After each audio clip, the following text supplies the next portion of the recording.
আপনারা যারা ক্লোজার চান, মানে একটা সম্পর্ক শেষ হয়ে গেছে কিন্তু আপনি মন থেকে মেনে নিতে পারছেন না যে আপনার পার্টনার আপনার সঙ্গে এতটা খারাপ কাজ কি করে করলো। আপনি বারবার তাকে হয়তো টেক্সট করছেন, যোগাযোগ করার চেষ্টা করছেন জানবার জন্য যে সে কেন এই কাজটা করলো।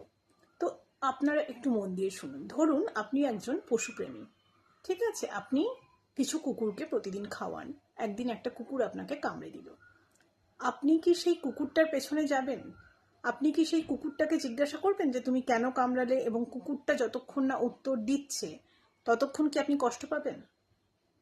এইটা শুনতে খুব অ্যাবসার্ড লাগে, খুব একটা খারাপ অ্যানালজি মনে হয়, কিন্তু আপনি একটু ভেবে দেখুন যে এটা আমি কেন বলছি।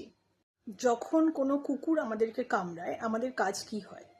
প্রথমেই নিজের ক্ষতটার ওপরে নজর দেওয়া, তাই তো? ইঞ্জেকশন নিতে হবে, ডাক্তারি ট্রিটমেন্ট করতে হবে, এই দিকে আমরা যাই। আমরা কিন্তু কখনোই কুকুরটার পেছনে ছুটি না যে তোমাকে বলতে হবে তুমি আমাকে কেন কামড়ালে। বা আমরা নিজেরা অনেক অনেক এক্সপ্লানেশন নিজেদের মনে দিতে থাকি না যে কুকুরটার মনে হয় ছোটবেলায় কোনো প্রবলেম ছিল, একটা বাজে চাইল্ডহুডের মধ্যে দিয়ে গেছে, কুকুরটার মনে হয় এটা হয়েছে ওটা হয়েছে।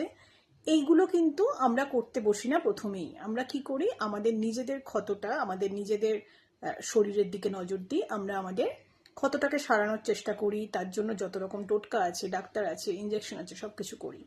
কিন্তু সমান জিনিসটা যদি আমাদের মনের সঙ্গে হয়, যদি আমাদের মন কেউ ভাঙে, তখন কিন্তু আমরা ঠিক এই কাজটাই করি। আমরা তার পেছনে ছুটি যে তার কাছ থেকে আমরা কারণ জানবো কেন সে করলো। অথবা আমরা ভাবি যে ওর হয়তো ছোটবেলায় অনেক ট্রমা আছে, ওর এটা ও মানুষটা খারাপ নয়, ওর মধ্যে এটা হয়েছে। আমরা বোঝার চেষ্টা করি, ওই মানুষটাকে বোঝার চেষ্টা করি, তার পার্সপেক্টিভ বোঝার চেষ্টা করি।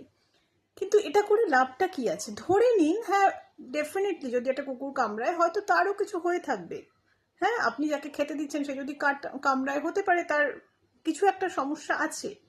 কিন্তু আপনি কি সেই সমস্যাটাকে প্রায়োরিটি দেবেন?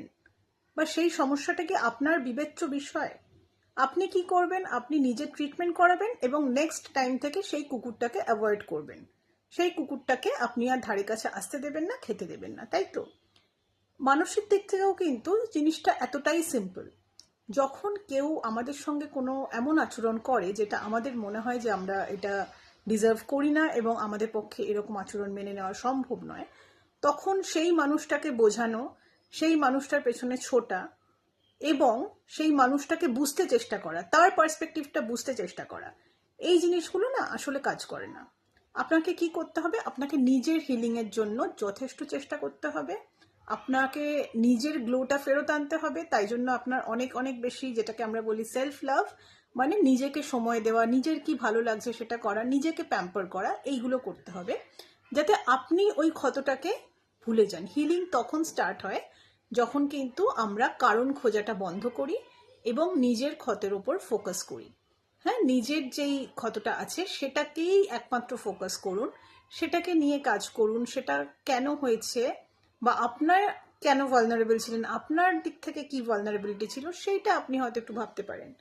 কিন্তু সেই মানুষটার পেছনে ছোটা এবং একটা বিহিত করা যে কেন করেছো আমি জানতে চাই, বা আমি তোমার দিকটা বুঝতে চাই, সে তখন বলবে যে না আমার আসলে ওই দিন এই হয়েছিল। আপনি আবার সেই এক্সকিউজ শুনে আবার তাকে একবার চান্স দেবেন, আবার সেম জিনিসটা হবে 3 মাস পরে। নিজেকে এই পেনটা থেকে মুক্তি দিন। ঠিক আছে? যখন কেউ দেখিয়ে দেয় যে সে কেমন মানুষ, তাকে বিশ্বাস করে নিন, তাকে ছেড়ে দিন সেখানেই। সে একজন অ্যাডাল্ট, সে নিজেরটা দেখে নেবে। আপনার কাজ হচ্ছে আপনাকে ফোকাসে রাখা, আপনার সমস্যার উপরে কনসেন্ট্রেট করা। আপনি দরকার হলে, যদি সেরকম প্রয়োজন হয়, তাহলে কাউন্সেলিংয়ে যেতে পারেন। যদি সেরকম প্রয়োজন না হয়, মনে হয় যে সমস্যাটা নিজে নিজে আমি সলভ করতে পারবো, কি করে বুঝবেন সমস্যাটা নিজে নিজে সলভ করতে পারবেন কিনা? সেটার জন্য আপনি দেখবেন আমরা অনেক সময় অনেক রকম আর কি সিমটমসের চেকলিস্ট দিয়েছে। এইরকম যখন মনে হবে তখন সাইকোলজিস্টের কাছে যাবেন। আর যদি মনে হয় যে না, সমস্যাটা আমাকে একদম কনজিউম করে ফেলছে না, আমি সবসময় ওটাকে নিয়ে ভাবছি না, কখনো হয়তো মনে আসছে, মন খারাপ হচ্ছে, ঠিক আছে, কোনো সমস্যা নেই, ওটা সময়ের সাথে সাথে ঠিক হয়ে যাবে।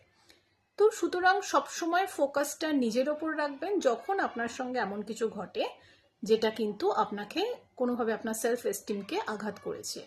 হ্যাঁ, একটা বাচ্চাও যখন পড়ে যান, আপনার যদি নিজের কোনো ছোট ভাই বোনও থাকে, তখন আমরা কি করি? আমরা কিন্তু তার দিকে ফোকাস করি, তাই না? কে ব্যথা দিল সেটার উপর ফোকাস করে কিন্তু ছুটি না। সুতরাং সেম জিনিসটা নিজেকেও নিজের একজন সেই প্রিয় মানুষ বা একটা বাচ্চার সঙ্গে কম্পেয়ার করবেন। হ্যাঁ, নিজেকেও সেই সময়টার সেই দয়াটা দেখাবেন, দেখবেন যে আপনার জীবন অনেক সুন্দর হয়ে গেছে।